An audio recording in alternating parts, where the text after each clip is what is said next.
jirtu miti daawwattoota koo akkam jirtu fayyaa keessanii nagaa keessanii atuma maaloo ji'asteessaa gurbaanan adeemasi indoon qoomee iddoo kanatti amma iddoo kana gaashiyyeen maal achitti hirkifattee naannoo kan jenne manni chaarjarii jechuudha. Qoomee akkasitti immoo gadi jedhumee maal taate asiin immoo gargaara waaqayyoo kottan jedhu jechuudha. Kana dubbisattuu ana biraa maal dubbisattuu miti. Bu'aati immoo inni callisitu taayyeemman viidiyoo daqiiqaa 10 hojjedhee dhufutti maallatti waccaa techi immoo maallatti waccaa. Natti wacci beektu akkuma viidiyoo hojjedhu barbaaddu ijoolleen kun maaliif akka namni viidiyoo hojjetu barbaadne hin beeku beektu. Yeroo tokko nama karaa tokkoon nama tokko aarsa jedhaniitu karaa tokkoon immoo seera dubbisuu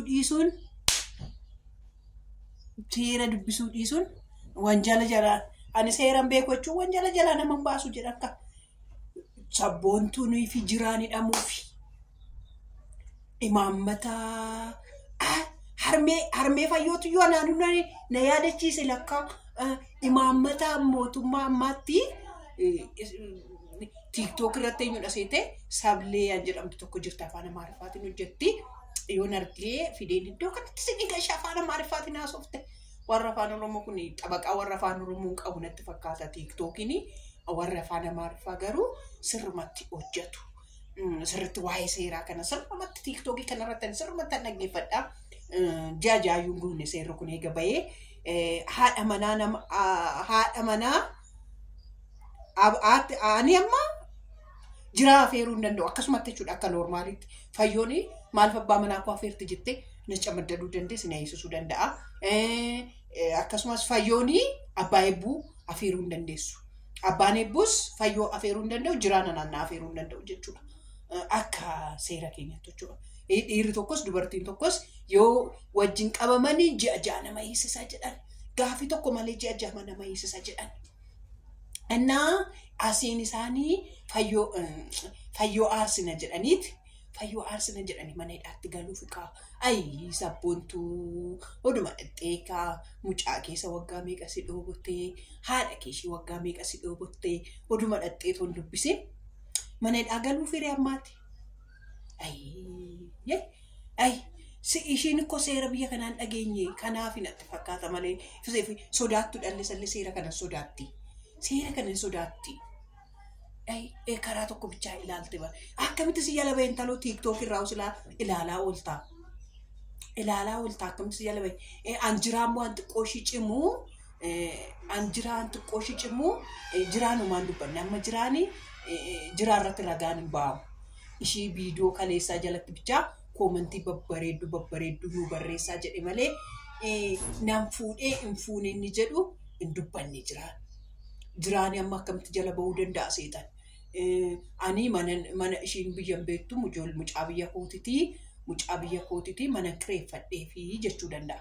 Mana dhaqee biyya barsiisuuf ani mana kireeffadhee fi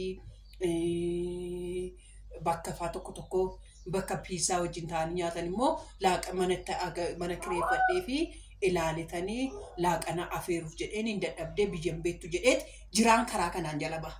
Ishiin garuu ariifatteeti viidiyoon mashitutti deebisee tooragaatti ta'a. Naman dhibu inni karaa kanaan jala bahuu danda'a.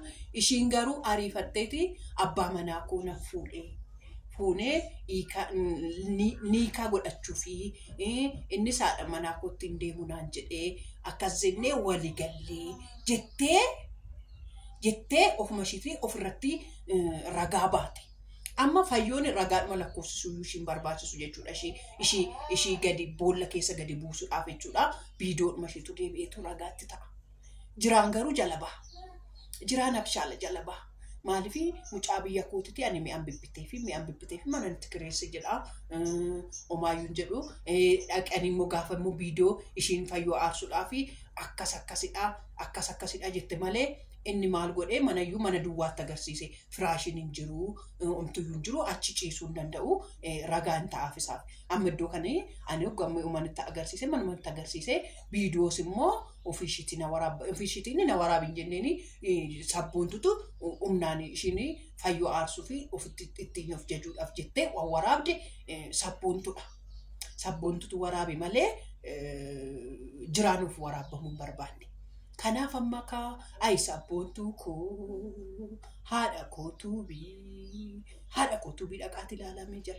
Har'a viidiyoo kaleessa galgala viidiyoo gadi lakkifne har'allee haa hin dhamte laata jedheenyaan immoo sabboontuu irratti ani jette sabboontuu irratti dhaqaati ilaalaa fi ijoollee sabboontuu irratti dhaqaati ilaalaa mootiidhaati jedhaniini maakii ati mootiidhaa biyya keenya bushuu qabdaa ati mootiidha barii jedhanii maakii orooti ishii jidduu kana geema mo'atte sanii achumaanii maakii oromoo lakkaanii caammaa oromoo ta'uun barbaada malee mootummaa oromoo ta'uun barbaadu uummanni koo akka caammana godhatee akka narra deemuun barbaada.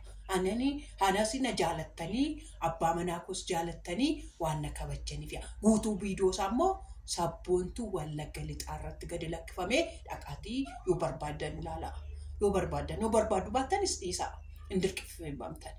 indirqifsiifamtan isa sabboontuu Wallagga Lixaa irraa dhaqxanii isa gallakkifte amma eega fayyoonii viidiyoo hojjettee gallakkisteen booda malee haadha kutuu birratti amma nani viidiyoo kana hojjedhutti omaayyuutiin fishin jenne isa eegadheen gaddaati kaleessa galgalas gadi lakkifne har'as gadi lakkifne asan sodaattessa itti adadameka armeen fayyoo garuu namatti tolti armeen fayyoo namatti tolti walitti inaraarsinaa jiraan akkasin godhuu jetteen yaa shamarran matu balleessee akkas jedha malee jiraan akkasin godhuu jetteen jiraan akkasin godhutte akkuma haadha koo amsaaluu amantu ati fayyoos jiraa kana amanti haadha kootiin ammaani amsaaluun niitii fuudhee kunoo kookeetiin irratti jaalatteetti koottoon jedhee sabatu balleessituudha mucaan koo akkasin godhu jetti mucaan ana miti bara mucaan koo akkasin godhu latti mucaan koo akkasii miti mucaan koo nama nagaa nama cawaanaan jetti sita biddatti kenne malee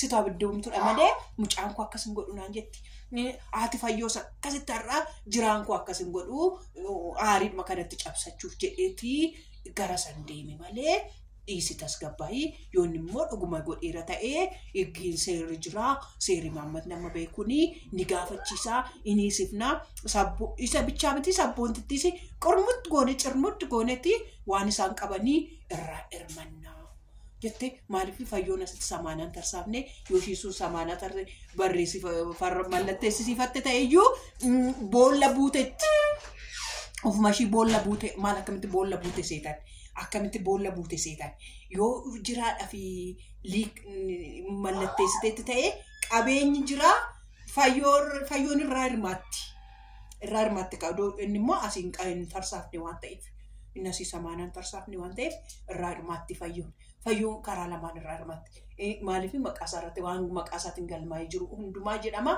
maqaasaatti immoo ishiin kun immoo faana galmeessiteenna mana shiisa Wallaggatti ijaarte sanis qabeenya shiisa bakka akkaawuntii tokkos walitti banachuuf jechuu dhagayeera akkasis yoo ta'e gudii taate kaama sabboontuun gudii taate akkamitti haasa'aa maka sabboontu dafii dhiifama gaafadhu dafii fayyoos haadha fayyoos dhiifama gaafadhu dafiitumaa isa jedhatte ta piraankidha jedhi lakkani piraankidha jedhi jalaa bahi mana hidhaallee naqi maal mana hidhaa suudiyyuu sodaatteeti birrii meeqa dhangalaaftee too dhufte bar mana hidhaa sodaatte tokko birrii meeqa dhangalaaftee biyya ishiitti galte kanaaf piraankidha jedhi amma dafiitu akkana bahiti dafii dhiifama gaafadhu haadha fayyoos dhiifama gaafadhu fayyoos dhiifama gaafadhu jilbeeffadhu to dhiifama gaafadhu yoo ta'uu baate immoo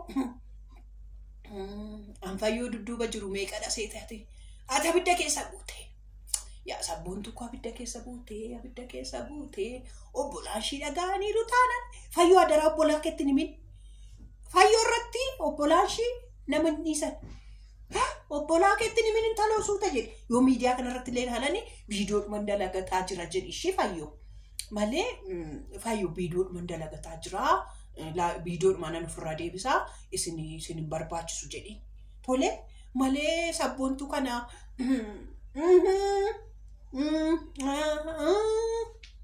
Lakki lakki. Dubbiin hin cimte. Dubbiin hin cimte cimaa dhufte dubbiin. Yaa sabboontuu koo, yaa giftii koo. Anaan bilbila silaa bilbila biyya Arabaa qabda akkamitti bilbilee si gorsa. Ana bilbila Itoophiyaan qabu. Warri bilbila Itoophiyaa shi qabdan minaa erga. Muhan Arabaa san irratti immoo yoo sagalee kaa'eef aramni yoo dhaggeeffatte hoo. Aramni dhaggeeffatte shuwaa onaan jette hoo. Maaloo naa ergaa mini nan gorsadha. Nan gorsadha. Dhugaa nan gorsadha. Malee ati fayyoo.